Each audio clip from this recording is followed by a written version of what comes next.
भद्रं कर्णैभिः शृणुयाम देवाः भद्रं पश्येमाक्षभिर्यजत्राः स्थिरैरङ्गैः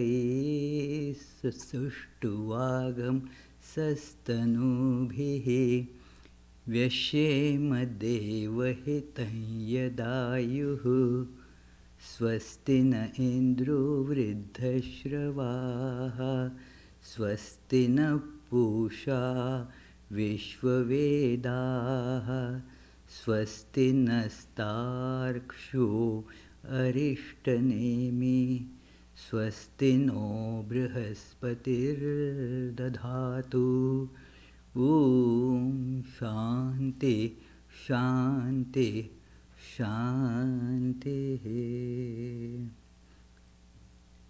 Let us now pray together. We offer our salutations to the all-loving being who endows all beings with consciousness. We meditate on the Lord, who is the origin of the universe.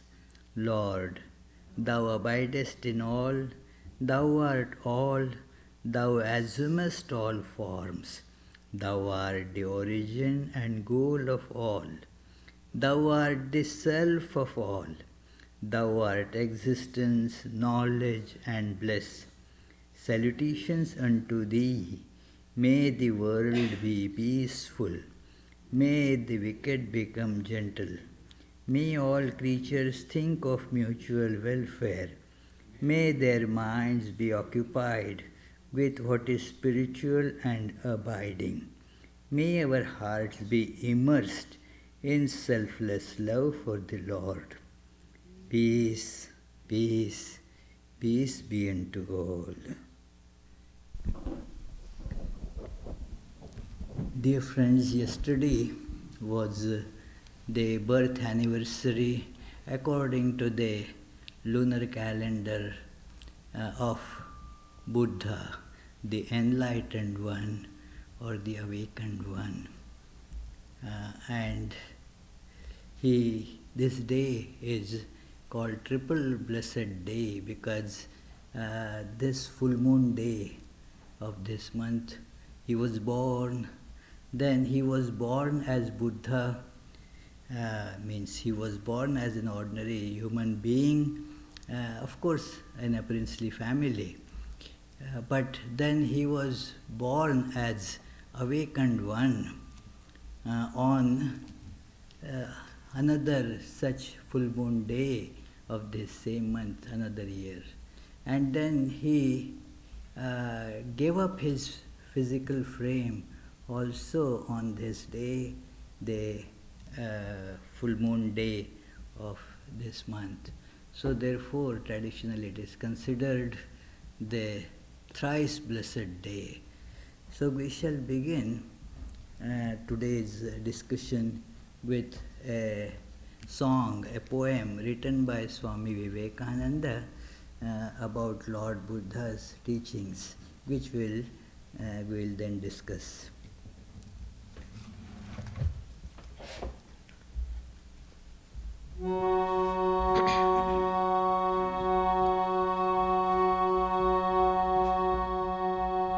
The sun goes down, its crimson rays light up the dying day. A startled glance I throw behind and count my triumph shame. No one but me to blame.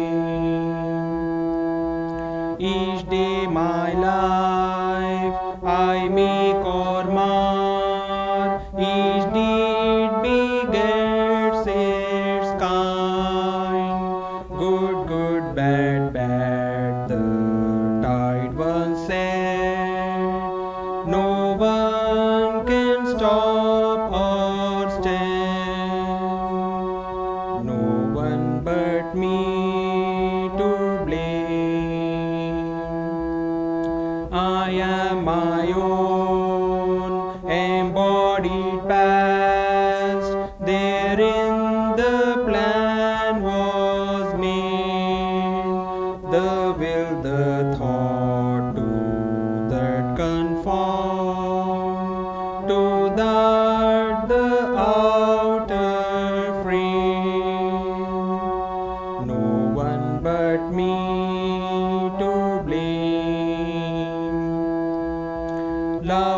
comes reflected back as love. Hate breeds more fierce hate. They made their measures lay on me. Through life and death they cling. No one but me to blame. I cast off fear and vain remorse. I feel my karma sway. I face the ghost my deeds have raised. Joy, sorrow, censure, fame. No one but me to blame. Good, bad, love, hate, and pleasure, pain, forever linked they go. I dream of pleasure without pain. It never, never came. No one but me to blame. I give up hate, I give up love. My thirst for life is gone. Eternal death is what I want. Nirvanam goes life's flame. No one is left to blame.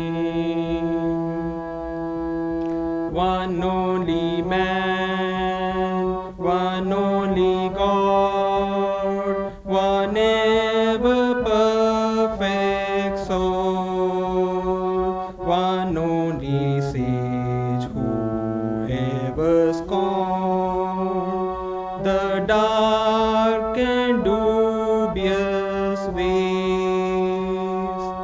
One only man who dared think and dared show the goal that death is curse and so is life, and best when stops to be.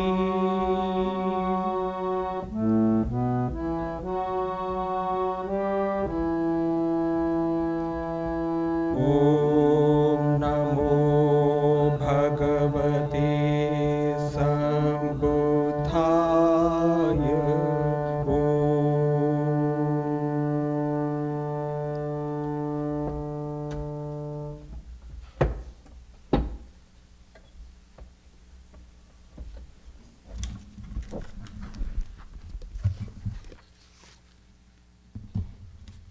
Thank you, Shrikant. That was very good.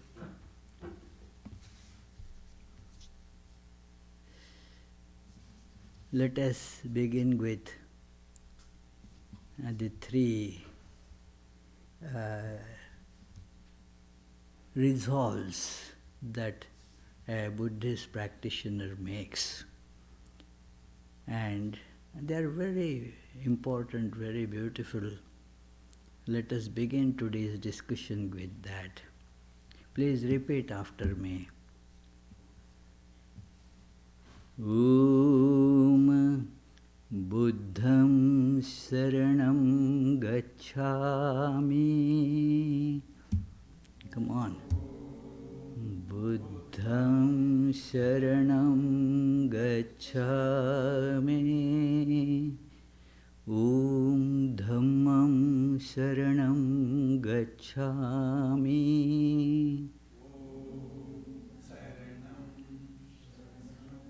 Again. Om Dhammam Saranam Gacchami.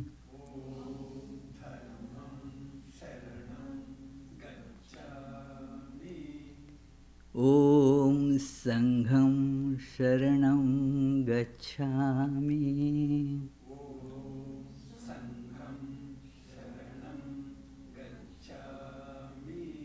Excellent. So, what it means is I take refuge in the Lord Buddha. I take refuge in his teachings, the Dhamma, and I take refuge in the order that practices all these teachings. So this is the threefold refuge one takes so that we can properly practice these teachings. The awakened one, the Buddha, as we saw in this, the last stanza of this wonderful poem, Swami Vivekananda mentions that this is the only man who dared to stand up against all concretized forms of religion, against all different types of rituals, against all the belief systems, and preached a religion based on sound practical experience and reasoning. And I think this is the only example in this world where a religion has been brought to us not exactly as some belief system or some sets of ritual or some book that you have to follow, but on the basis of just you observe clearly, you derive the proper conclusions from that, and thus you will then be able to see what you should be doing in your life. It is based on this human capability to see the facts without being interfered by our own attachments and prejudices. And this is what is called the Arya Satya, that noble truths. When we look at the things, we feel that this is all true, but what has interfered in that is my attachments. Therefore, I see and yet I don't see, or I refuse to accept what I see. It happens in a very subtle way, but that is how what one sees is not the proper, complete truth. So that is why it is called noble truth. What we see and what conclusions we derive from that, they are not noble truths, they are not Arya Satya.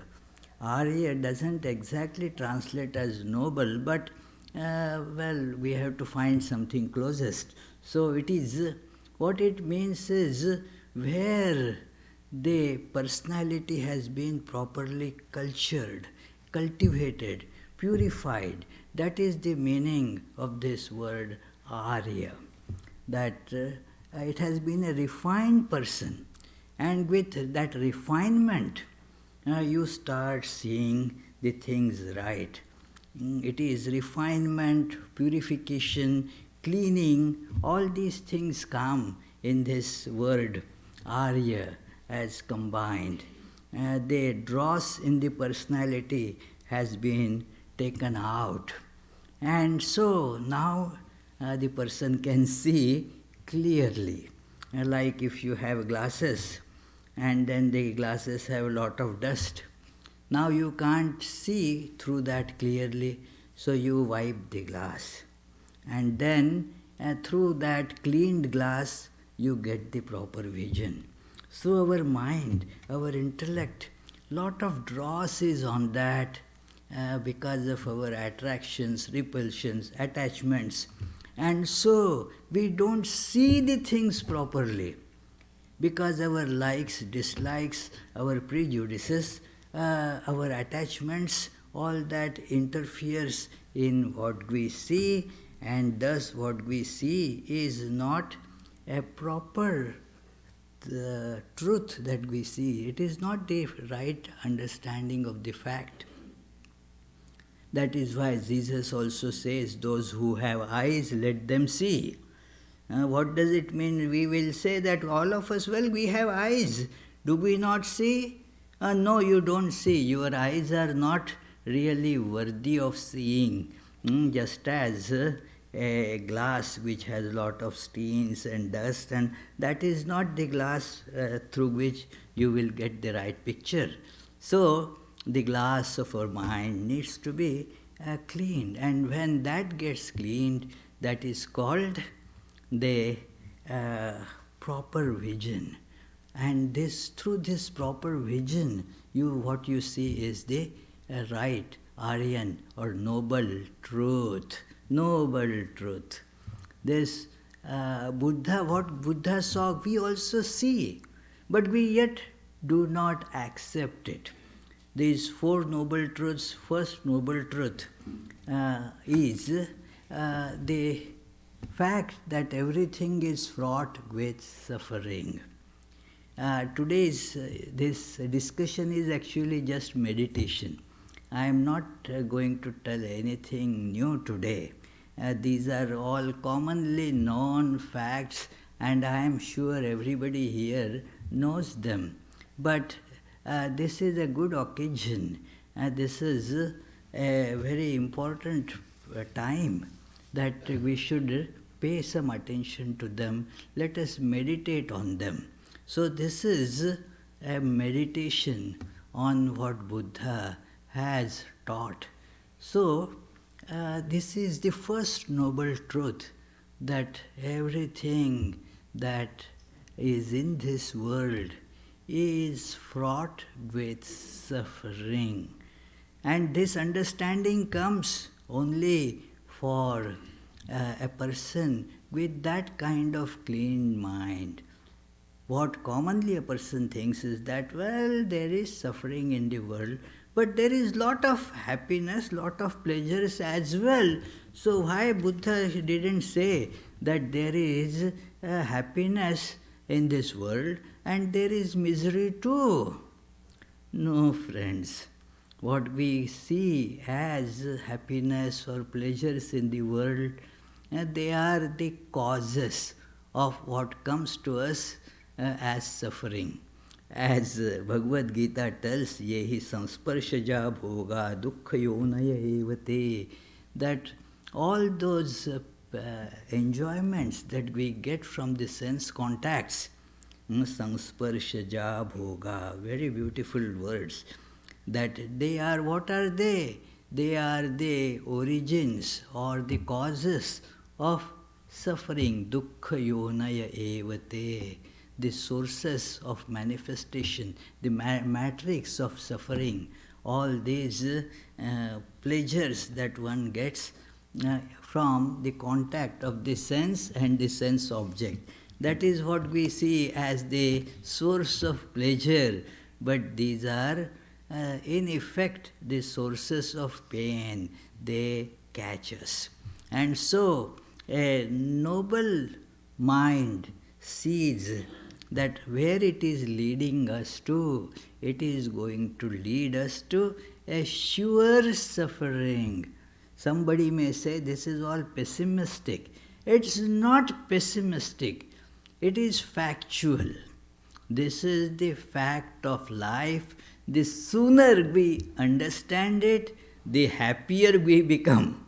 It is by closing your eyes to the fact does not change. It remains just like that, only you miss what should be anyway coming to you. So therefore, let us warn ourselves that everything in this universe, all that we see or feel or imagine, all that is fraught with suffering. So it is called the first noble truth of suffering. There are a lot of details described about it. that how this is suffering, that is suffering. We are not going into those details, but it is a wonderful illustration, explanation of this first noble truth. And then there is this second noble truth, that there is a cause of this suffering. There is a diagnosis to that. Why is there suffering? Remember, this question why comes when there is something unpleasant. It is like one person lost a job, and then now the people lose job. When somebody else loses job, we don't feel that much, but then I lose, then it is, So, and that person said, why me? Why me? Why not somebody else? Why I was subjected to it? Why? This inquiry, this question comes when we feel the pinch, when we feel that this is not right there, then we start looking for cause. That which we see as obvious, very clear, the question why does not make its presence felt.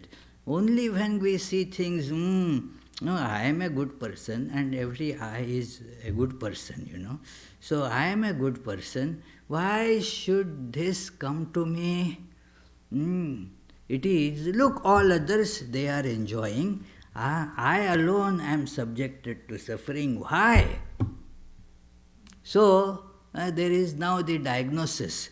You don't go to doctor to, for diagnosis unless there is some problem.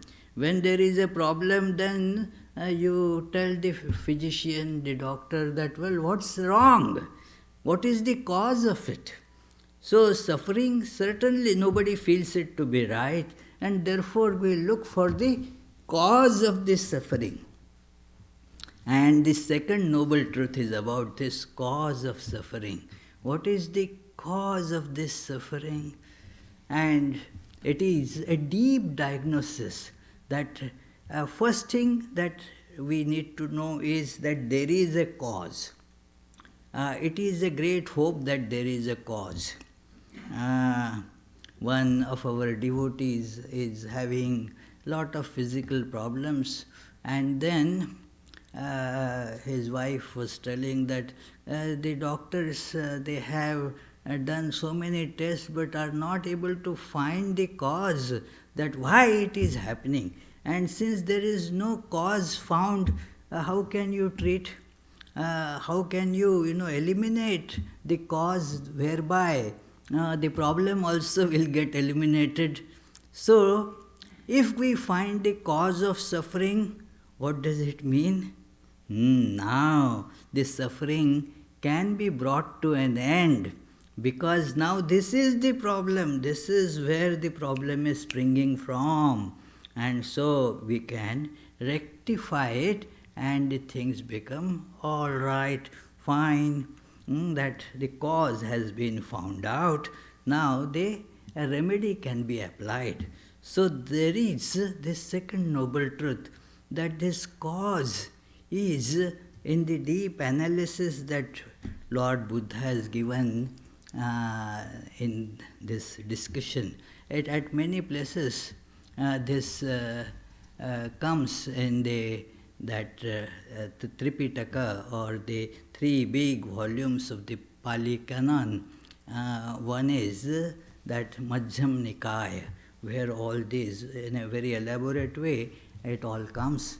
So they, with lot of this analysis, Buddha shows that this cause of this suffering ultimately is this separation that we feel between I and the world, and because of which there is always this thirst, this desire that I want something from the world. He calls it tanha, means the thirst, craving. Craving.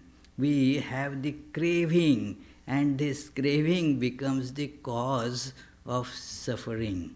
When you are very thirsty, imagine, in this cold weather one generally doesn't feel that, but go out in some very hot desert place, very dry, and then you feel the need to have some water, some water, some water.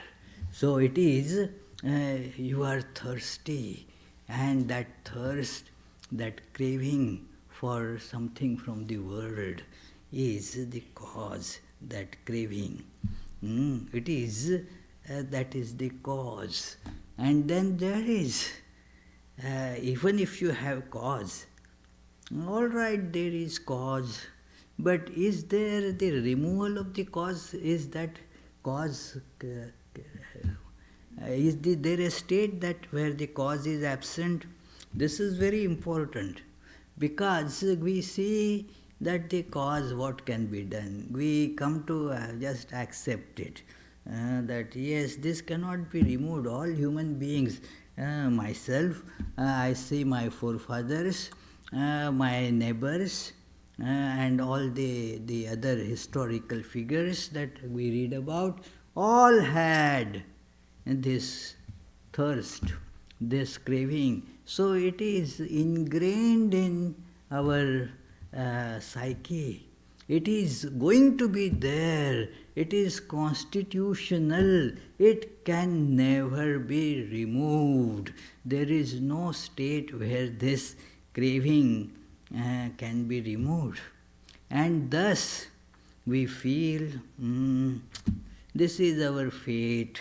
This is what we are here. We have to keep on just suffering. There is no end to it. It is, that would be the case. But that is in the third noble truth that we are coming to. Buddha states that there is a state where this craving gets removed. And then, as the roots are cut, the whole tree is dead. That is the example he gives. If the roots are cut, the whole tree gets dead. So as you cut this craving, the whole tree of suffering just collapses. No more suffering. Removal of cause is the removal of the effect of that cause as well. So this is the third noble truth. Now the fourth noble truth is, it's very interesting. Of course, we are taking a very quick overview, and it is now left for our meditation to elaborate in it in our mind. That the fourth noble truth is about, can it be practically done by people like us? Is it possible to do it? There may be a remedy, but is it available? Suppose you are told that there is a remedy, but that is available on Mars. Then, well, how can we go to Mars? And then if I have to wait for that SpaceX to come and then go to Mars, and again then they say you can't come back. It is only one-way ticket that they are selling. So it is, it is, we don't want to go. Although I heard some have bought the one-way ticket for that. So it is, maybe I am wrong. It is, but then if it is something impossible that I cannot get, then what is the use? You told right, everything is fine, that there is, everything is fraught with suffering, I understand. I understand that there is the cause of the suffering. I also understand that this cause can be removed. But do I have the means to remove that cause? Is it within my reach? Is it within my reach? And That is the fourth noble truth. Yes, yes, it is in my reach. Let everybody assure oneself that it is in my reach. What, Paul? Tell yourself. What will you tell? Yes, it is in my reach. It is in my reach. Yes, it is in my reach. It is in everybody's reach. Why it is in everybody's reach? We have to just work on our personality. So it is in everybody's reach. It is taking for granted that you are not paralytic. If raising your hand, is it in your reach or not? Yes, it is in my reach to raise my hand. Is it in my reach to do some of the few things like this? Come on, sit on this chair. Yes, it is in my reach, I can do that. So, this means that Buddha is going to illustrate in what is called the Eightfold Noble Path. That is something that we have to just work on ourselves. It is within our reach, but we have to follow. Buddha says that, well, it is up to you. Here was one great teacher who did not just say, no, you have to do it. I tell you, so you do it. If you do, you get. If you don't do, you don't get. It is as simple as that. He said that I have shown the direction. And now that was considered as the last advice of Lord Buddha. Be light unto yourself. It is, you think about it, you follow the path. It is not dependence on somebody. Some God sitting somewhere in the heaven is going to do things for me. Forget it. You have to do it yourself. Somebody can guide you, understandable. It is like I missed my road, and then I was, fortunately, I had my phone and GPS, so I put on that direction there. And then it guided me. But who has to drive? That GPS doesn't drive, you have to drive yourself. That, you have to drive, you have to go, you have to walk, you have to take that trouble. Then only you will go. So this path, Eightfold Noble Path, is the means. And this we have to follow. It is in a way very simple because it doesn't cost money. It is, you can't say that, well, Swami, how much is the price for it? No price. You have to just work on it. Will it happen if I give $20,000 donations? Well, even if you give $20 million, it is you who have to work on it. It is, nobody else can do it for you. You have to do it yourself. And you can do it because it is nothing else. It doesn't cost any money.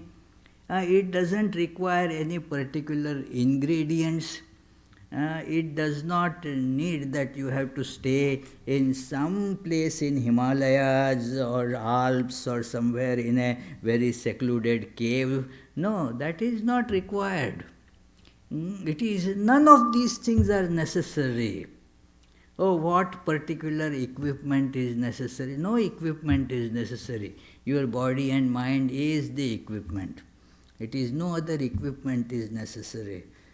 Because we get caught up in that, what is necessary for this, what kind of this worship, these utensils and pots, pans do I need to buy, And nothing is necessary for following this eightfold noble path. It is just follow it. Just follow it. And we can easily understand and march on that path. And it is marching on that path. So we will see the transformation ourselves.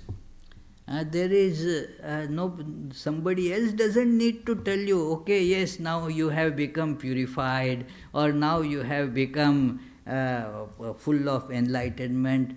Each of us can see it for oneself. It is because the transformation inside will have its effects outside. This, as you go on this path, as you start, for example, walking from here to the downtown, and then the scene will change automatically. It is not the two things that I will walk and then somebody else will change this scene. As you walk, the corresponding change in the scene will take place. So here you say, as you walk on this noble path, Ashtanga means eightfold. There are 8 limbs of it. It is, and these are all to be practiced together. It is not the 8 steps that you climb on one step, then on the next step, not on the next step. This is not in a sequential way. We have to write it in a sequence. That is the problem with our language, that's all. But actually all these have to be worked on simultaneously to the extent that we can. And to the extent that we can walk on this noble path, we will see the improvement. So, this is described here, that first of these is Sammaditthi, means right vision, right seeing. That as I was mentioning, that our seeing gets interfered by likes and dislikes. So if something is not right, yet because of my attachments, I see it as right. It is, therefore one has to see things freed from these likes, dislikes. For example, it is that whether I like or I don't like, the weather is cloudy. It is, somebody may like, somebody may not like, but this is a fact, irrespective of my liking and disliking. I don't like this cloudy weather. Does it make it sunny? That doesn't change it. So it is to see the things as they are, whether we like them or whether we dislike them. This is a practice. This is a practice. It is like, you see, some people, when you see, I don't like that person. Well, immediately everything about that person is colored with bad. Because I don't like that person. Now that person might be doing something very good. It happens. I had told earlier also that it has been impressed since my childhood that smoking is bad. Well, it is bad in some respects, and I am not saying that it is good, but what it did to me was, if I see anybody smoking, I would consider that fellow must be bad, must be immoral, terrible, and so forth. So this was not the right vision. It was, if I see somebody smoking, I should just see that much, that that person is smoking. Should not draw the conclusions, should not jump to the conclusions that that fellow should therefore be an immoral person, a bad person, an evil person. It took quite a few years for me to say well, that person was smoking, but he has many virtues that I don't have. So that changed the understanding. That doesn't mean that I have to start smoking, but it only means that I should not be, by seeing something, I should not jump to the conclusions which are beyond what I saw. So therefore, samyak drishti, that it is your from all sides in a comprehensive way, you should see that and derive the proper conclusions. That is called, they have a proper understanding, proper consciousness, proper vision about this world, whatever we see. So it is a matter of practice. We have to learn to put it into practice. And practicing it, how much money does it cost Tommy to do that? 0% cash. Exactly. You don't, it doesn't cost you.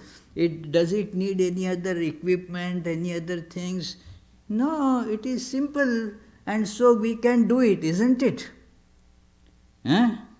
Why don't you say yes? Yes, yeah, we can do it. Just to see things correctly. It is a matter of practice. So with practice we can do it. And then comes the right intentions. We get so many intentions, samyak sankalpa.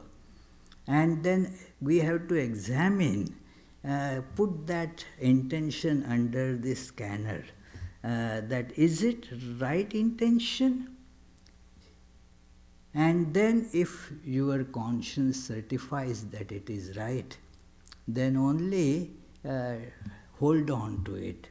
If it is again interfering by my selfishness or some other not so good tendencies in me, then that intention is not right. When it comes, that yes, I will teach a good lesson to that fellow. Now, when you that thought comes, put it under scanner. Is it the right thing? And your conscience will tell, no, it is not right. And so, learn to give it up. Keep the right intentions. Keep the right intention, right? You know, in my childhood, we used to chant a prayer in the evening. As soon as the lights are put on, it is a prayer to light. The lamp would be lit in a little shrine that we had, and then we all children, even though we protest, you know, that we had to stand there with folded hands and say, Shubham karoti kalyanam, arogyam dhanasampada, Shatru buddhi vinashaya deepajyoti namostute.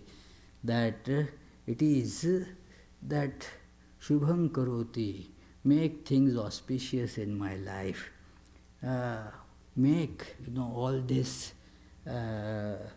whatever is needed in life, please let it come to me. And do not let my mind have enmity towards anyone. Shatru buddhi, the feeling of somebody is my enemy. Remove that feeling. It is very important. Therefore, Jesus says that love thy enemy. It is now, how can you love thy enemy? You cannot. What it means is that don't have any enemy. It is, you are my enemy and I will love you. That is not going to happen. It is the idea that somebody is my enemy has to be eliminated. So, right intention. This is the second part. And second, I am just, as I explained, these are not steps, but these are all things to be practiced together. So, then Samma Vacha, that it is the right speech. It is a our speech, we say many things. In Bhagavad Gita, there is the description of Vangmaya Tapa, an austerity practiced by speech. What is it? That it says that the speech that is used in a by with the purpose of not hurting anybody, with the purpose of spreading goodwill, that speech is right. That which does not tell lies, that is the truth, that is the right speech. Satyam priya hitam chayat. That is these are the words of Bhagavad Gita, that which is true. Secondly, it should be told in a way that is not hurting. And third thing is, it should be conducive to the well-being, to the good of that person. So that is how one should learn to use our speech. So whenever we talk, whenever we say something, let us direct our mind. Well, we have to make this practice, that I have to make my speech like this. Then the actions, the speech, and the physical part of that expression, action. Let the action also conform to this being right action. It is, we may say things which are good, but if our acts do not conform to that, then it is no use. So we get many good thoughts, we speak many good things, but if the action does not follow that, then it doesn't yield the right transformation in life, and therefore the proper action, it is, see if my action is right or not. If it is very, as we progress in it, we will be able to see how we transform. Our actions then automatically start becoming conducive to the good of others. That is how we intend the actions. It is not causing hurt to people. So it is according to the truth, according to the proper understanding, and for the welfare, that the speech is used and action is also performed. Then another thing that is mentioned, which is very important, samyak ajiva, right livelihood. If my livelihood is, cheating others, people earn livelihood by various ways. Robbing somebody, well, that is the way, that is my business to rob others. Then obviously you cannot really change your life in the right direction. And that is because you are being fed by that kind of food that you earn in a dishonest way, by robbing others, by causing hurt to others. So therefore, one should have this idea that let me lead my life earning my livelihood in an honest manner. It is then the proper practice, effort, what is called in Sanskrit sadhana. Here the word used in Pali or Sanskrit is vyayam. That we have to take some disciplined action or effort every day regularly. Like, okay, I will do this part every day. I will sit quietly. I will try to meditate at certain fixed times for such this many hours. So all this is the disciplined effort that is to be put in life. Again, this is just ourselves. We don't have to go somewhere for this. We do not have to spend money for this. We don't need to have a big, huge mansion for this. Anybody can practice it. That yes, I will spend my time in this practice, a disciplined practice. One may say, but I don't have time for that. Just think about this. How much time do we otherwise waste for doing things which are of not much use to us? Lot of time. Lot of time is spent in sitting in front of the idiot box and then bringing all those disturbing ideas and thoughts which disturb the peace of our minds. Why not spend some time in bringing some peace to the mind? And we don't have time for bringing peace to our mind. We have ample time to bring disturbance in our mind. Isn't it silly? So, we really have ample time. And we just need to find the right time for this purpose, and we will find. If we want, we will find. If we want something, we automatically find time for that. So, let us not make this complaint at all, most unfounded, and yet most often made complaint is, I don't have time. It is, Swami Vivekananda mentions in his book Practical Vedanta, that look, this Arjuna in the battlefield had time to listen to the sermon of Krishna, Bhagavad Gita, on the battlefield, and that too, the weapons were unsheathed, about to strike each other. At that time, Arjuna had time to listen to this advice.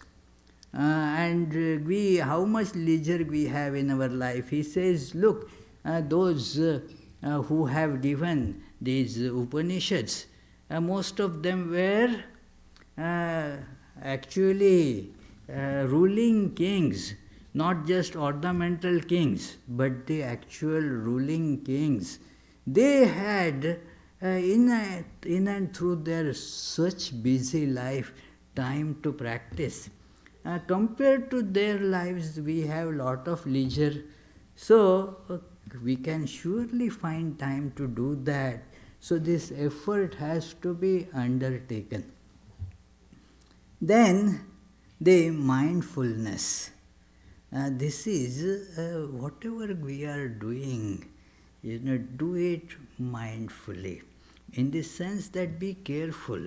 Do not be callous about things.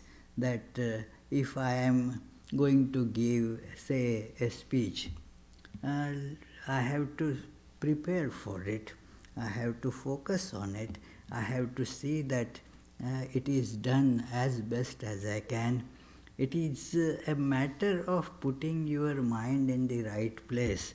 It will happen, what does it, who cares? And all such things are not conducive to walking on this Eightfold Noble Path. Even if a thing is minute and kind of insignificant, a person of this type will do that thing with great care, great attention, putting the whole soul, as it were, in that. Nothing is insignificant.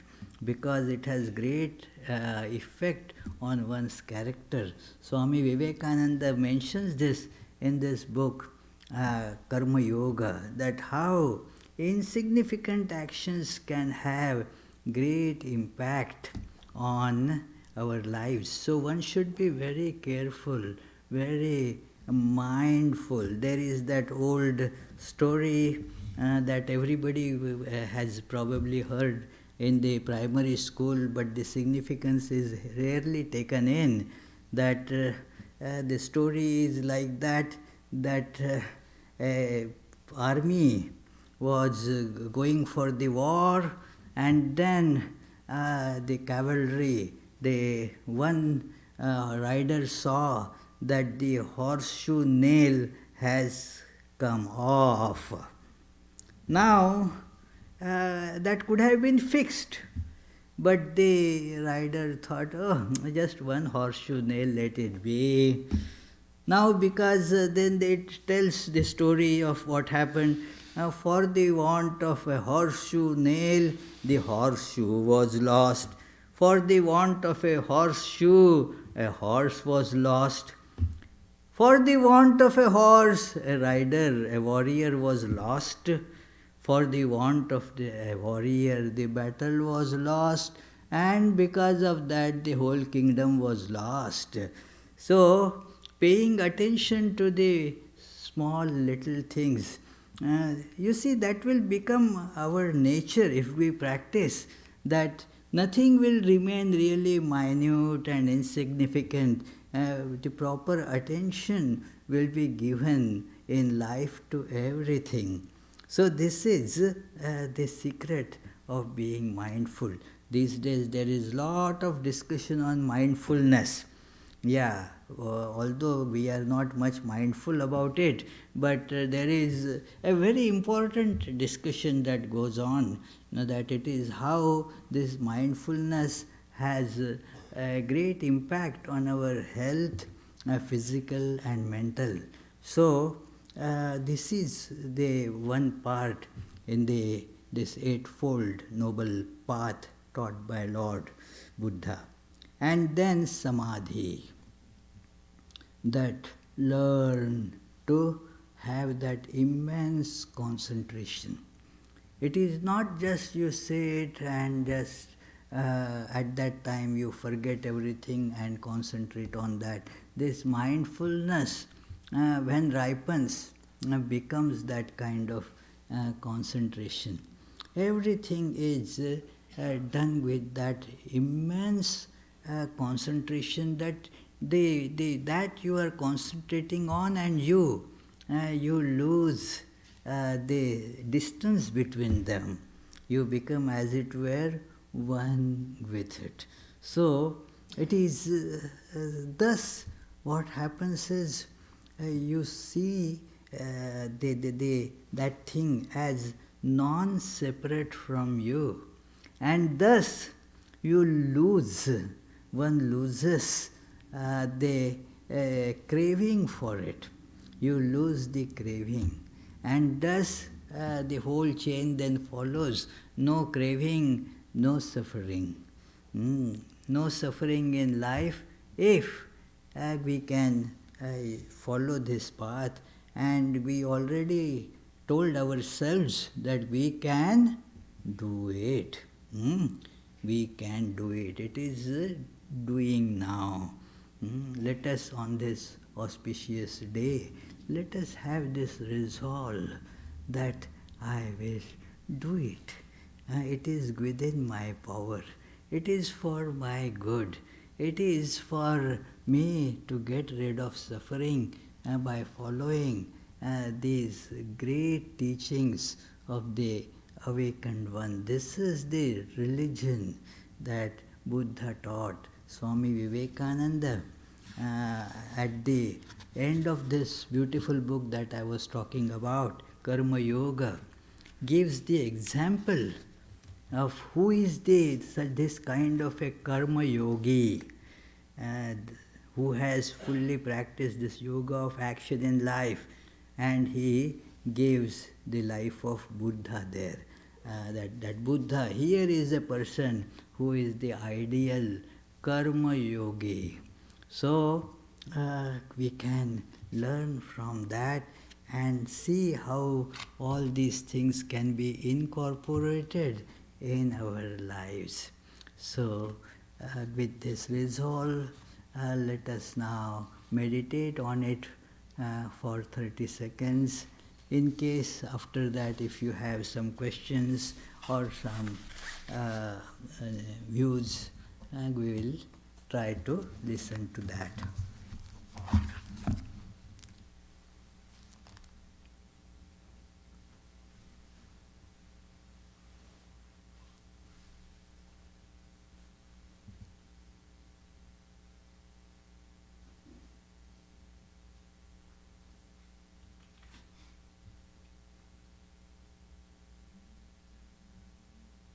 Yes, please. Yes, Vailuko.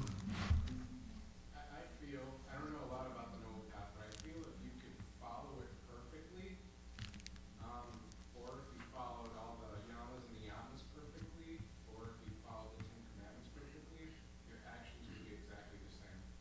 Yeah, there are different ways of describing it. I agree. But yama niyama, as described, they are the steps to practice the higher disciplines of yoga, like then asana, pranayama, pratyahara, and so forth. All these yama niyama, they are the basic disciplines for this. And this Eightfold Noble Path is the total practice. It is not just a part of some other practice. So this is the difference between the yama niyama. If you take all the eightfold yogic path, that and this eightfold noble path, they tally perfectly. Yeah. Yes, please. In Hindu mythology, there's a story of a butcher who's enlightened. How does that fit in with right livelihood? Well, why should it not fit? If somebody is a butcher, is not a cruel person.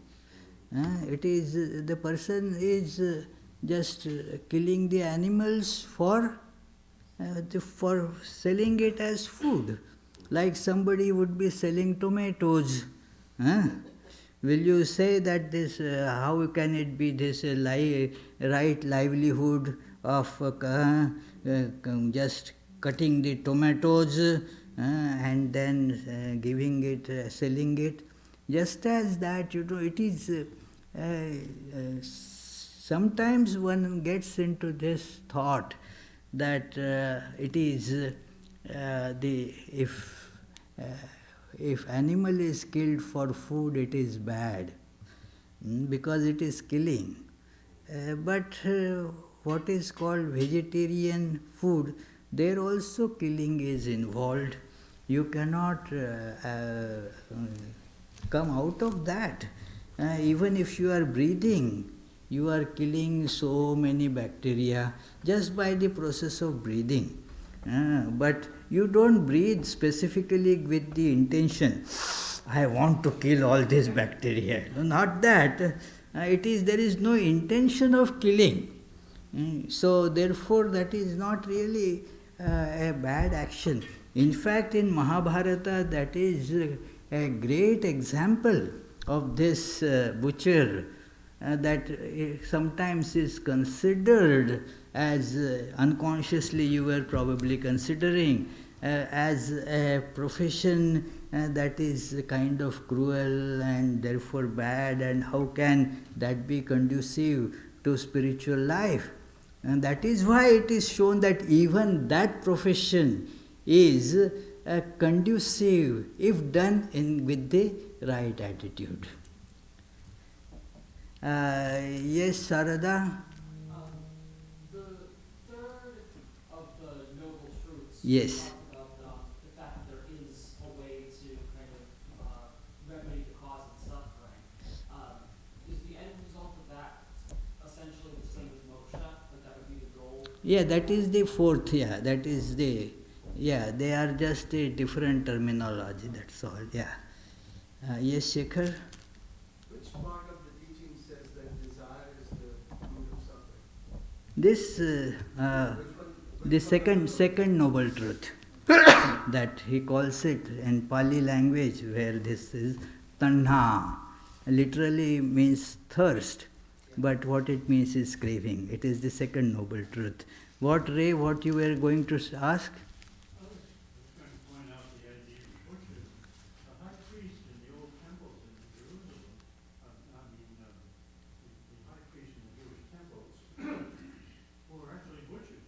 They were actually killing these animals for sacrifice. Yeah. It was an all-day job. That even now there are the Hindu temples, where there is the animal sacrifice. Their number is reducing, but there still are. And again, it is, if you look at from their angle, it is, they are not committing any sinful action. But at one point I used to think that these are such horrible people, killing as a matter of worship. He can't ever think. But then when I studied those ideas without any prejudice, then you understand that there is some truth, some goodness, some devotion there as well. Yes. Yeah. It seems that that described by Lord Buddha is more of self-reliance and introspection, Yes. as opposed to say a devotional path, where now I was saying that Lord Buddha himself is worshipped as a deity, more in a devotional way. Yeah. How would that fit into his case? Yes. See, exactly. Very good question. But look, how this devotion, what does it mean? All the teachings you symbolize in a person or a deity. And then you worship, that means you meditate, you adore that person, give that person the place of your goal in life. That is how then these teachings come. And this is like when you consider somebody, you want to become a virtuous person, and then you have a role model. Then you think of that role model, try to do things as the role model does, keeps that in front of you as an ideal example, and thus you do it. So that is how the Buddhists, they consider worship Buddha, so many images of Buddha. It is, as I had told several times, this is what Swami Vivekananda also has mentioned, that while Buddha did not approve of image worship, the image worship has a revenge on Buddha, because in the world now there are a maximum number of images you will find are of Buddha. You may think of Hindus having images far less in number than the images of Buddha that you find. And he says that it is the images have come back with vengeance, because Buddha did not allow a legitimate place for them, but human mind, human constitution requires it, because we give a shape to every ideal, and a human shape becomes most educative for us. That is how the meditating on the person of Buddha becomes conducive to our practice of those ideals. So let us, while Vishwanath collects the offertory, I will read the upcoming programs. The last Sunday of this month is study of religious books. We all study religious books, but how they are to be studied, that is the topic of discussion coming Sunday. Other programs during the week, they Tuesday and Friday classes at 7:30 p.m. They will go on as usual. Not as usual, Tuesday. Good, you were listening, good. On Tuesday, there is a very special lecture. You will see it notified out there too, that Swami Tadananda, a Swami from Fiji, is right now in US, and so he will be giving a talk on coming Tuesday, and the topic that he has chosen is mantra sadhana, the practice of mantra that we use. So please try to come for this very important special talk. And then there is the spiritual retreat coming up, retreat by Swami Kripamayananda from Toronto, and the topic is that integrating our personality, harmonizing the faculties in our personality. So for that retreat one needs to register, and that Naomi sitting there can accept your registration form fees. You can register online also. If you register soon, I mean before the 5th of June, then you get $10 discount. So I'm sure you don't want to spend extra $10. So try to register as soon as possible for this retreat. And closing prayers. See, I remembered before you reminded me. So I am improving. May the Divine, who is Father in heaven of the Christians, Holy One of the Jewish faith, Allah of the Muslims, Buddha of the Buddhists, Tao of the Taoists, Great Spirit of the Native Americans, Ahur Mazda of the Zoroastrians, and Brahman of the Hindus, lead us from the unreal to the real, from darkness to light, from death to immortality. May the all-loving being manifest himself unto us and grant us abiding understanding and all-consuming divine love. Peace, peace, peace be unto all. Now there will be the Vesper service, and then you are all invited to join the soup supper in the basement. Not those who are listening on web. And, yeah, they have to have the digital soup.